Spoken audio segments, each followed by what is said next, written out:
Well, I need to welcome you back, and we'll still with the big story for today. We're looking at the many problems that seem to be confronting the nation, and looking at the present approach, or what approach needs now to be taken to addressing them. That's what we still have as a major discourse today on the big story. And before that, or rather before the break, we looked critically at the situation as it concerns hunger in the land. Many would say Nigerians are growing hungry by the day. And with that latest report from Global Hunger Index indicating that we are the 16th most hungry people on the planet, it looks as if we have a lot to do, people. And looking at the different approach, or rather the approach that is being taken by this administration in addressing it, or what approach needs to now be taken to address it. That's all we're looking at today on the show. And I still have no other person but Chief Olori Magege helping out with the discussion. Well, you will understand he's a farmer and an economist, and well, we do great to really help us through with our discussion today. But in case you're just joining us before, in the first initial half, we talked greatly about that recent release report from Global Hunger Index indicating that we are now 109th out of 125 nations as it concerns hunger. And also, according to the World Food Organization or program, about 26.8 million Nigerians will go hungry in 2024, up from 18.3% that closed 2023 with a whole lot of hunger. Well, anyway, that means we'll be really getting hungry, or we'll be going hungry this year. But anyway, I'm still hungry to get what we need to do to address or deal with the challenges. You talk greatly about how the policies, the implementation seems not to correlate. Hence, we're having the problem we're having. And but can we now, because the bane of this discussion is for us to look at other ideas. That's the idea of our program today. And let's not come to criticize so much, but let's look at other approach that can also be taken to addressing some of the challenges you have. That's the reason we're having this program. So let's talk about approach. If you feel the Anchor Borrowers program did not work, you feel many other policies by not just even this administration but the past as it concerns agriculture that you have that love and passion for, what approach now, new approach, should this administration take in getting it right as it concerns hunger and food and famine? Introduce credit into the farming communities. Excuse me?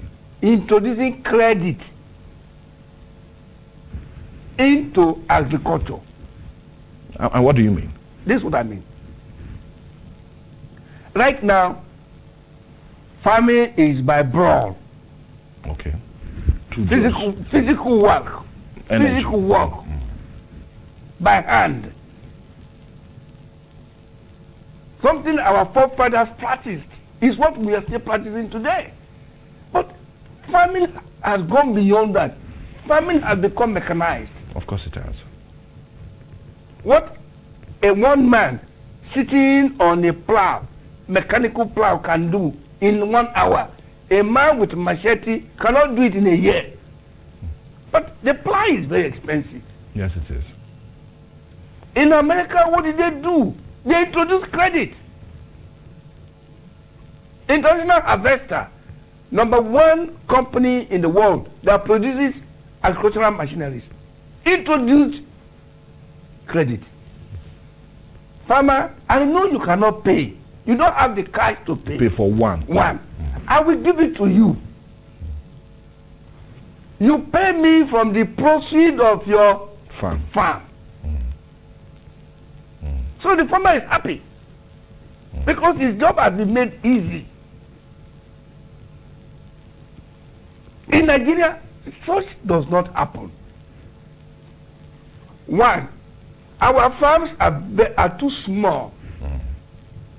So what you need to do is form a cooperative. You can have Owori Cooperative, Farmers Cooperative Society. Everybody in Owori, Agbaru, is a member. I keep calling Owori because that's where my farm is. Yeah. You can form Ugene multipurpose farm cooperative of farmers. You don't go and bring people who are mechanic to be members. That's where studies come in. Now, you give them this equipment. You provide maintenance center. Okay, for the equipment. For the equipment. Because these farmers don't know how to maintain. Yes. So there must be a maintenance center where they take this equipment to regularly to maintain. Then you must also be there to monitor the work they do. The amount of work they do. The quality of work they do. You provide the soil test result to show that it's working or not. Yes. You see, if the soil is not nutrient rich, you can till from here till kingdom come. It will not produce. So you know the amount of nutrient in the soil that can support the plant, the crops.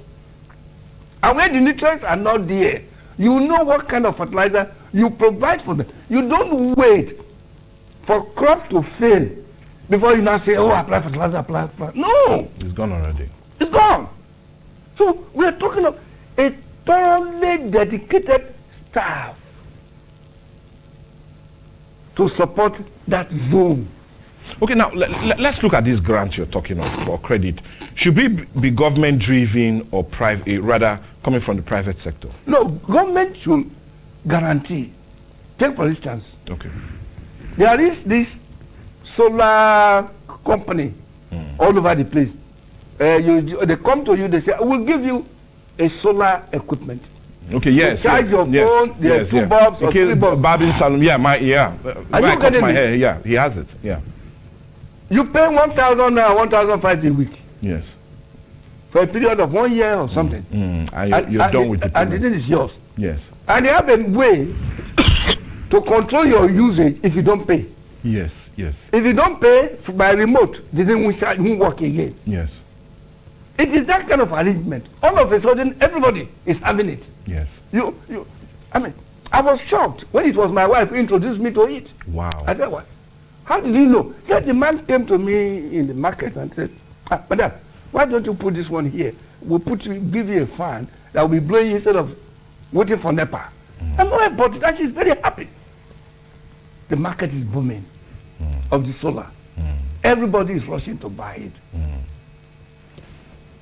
That's a very good example.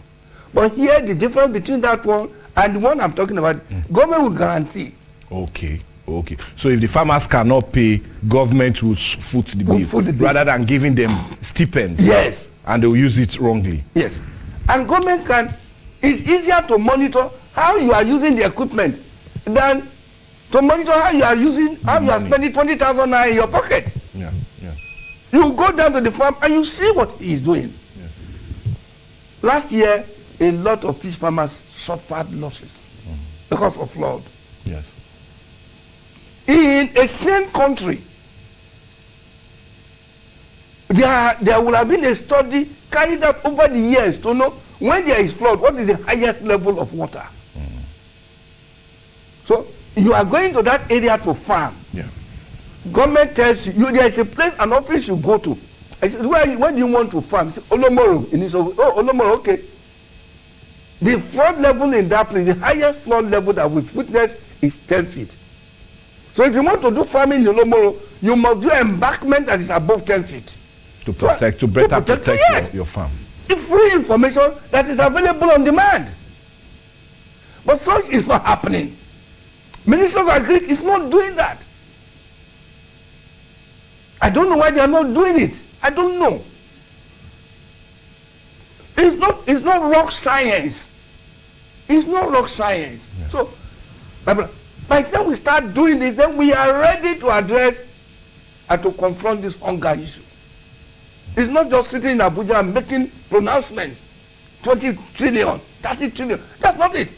It's in the use. How do you use this money? How well do you use it? In what way do you use it?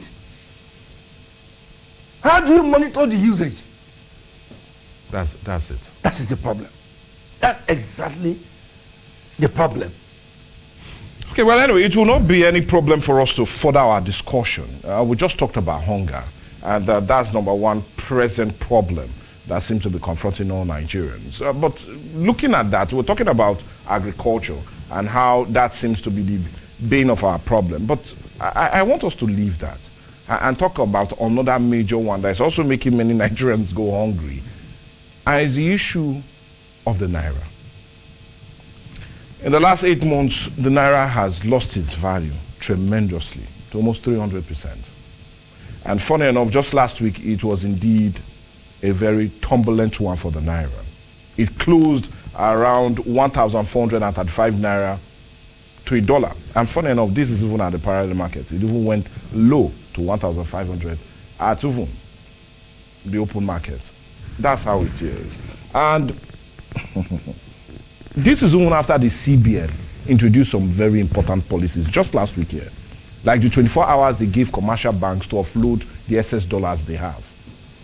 But funny enough, it did not do the magic. So my question now is, why is the Naira still doing so badly against the greenback? Why?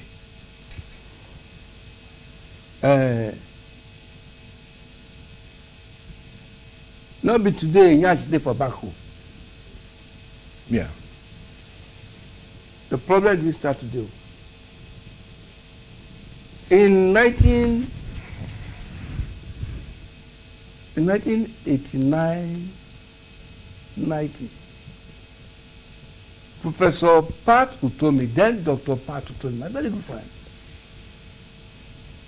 went to one of the southeastern African countries. Okay.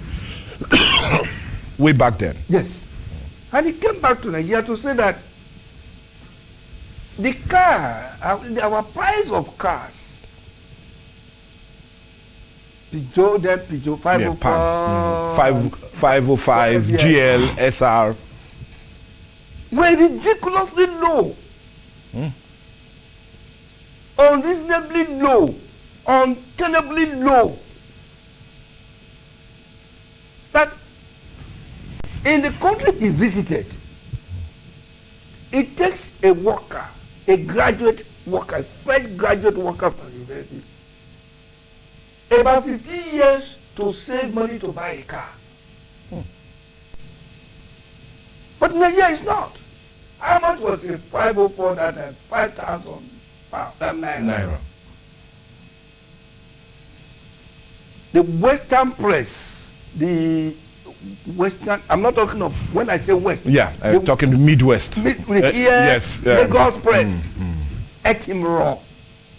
Ate him raw. Ate Patutomi raw. Call him all kinds of names. Subsidy has been the bane of our country. And it didn't just start yesterday. And it's not just not only in fuel. When we discovered oil, we became a mad people. In one of the Nordic countries, either Finland or Norway, they discovered oil. They are one of the leading oil producers. You don't even know. They continue to their life as oil didn't exist. And they invested the money of oil into other sectors, into businesses all over the world. The interest that is coming from that investment is sustaining the country while they are living their normal life.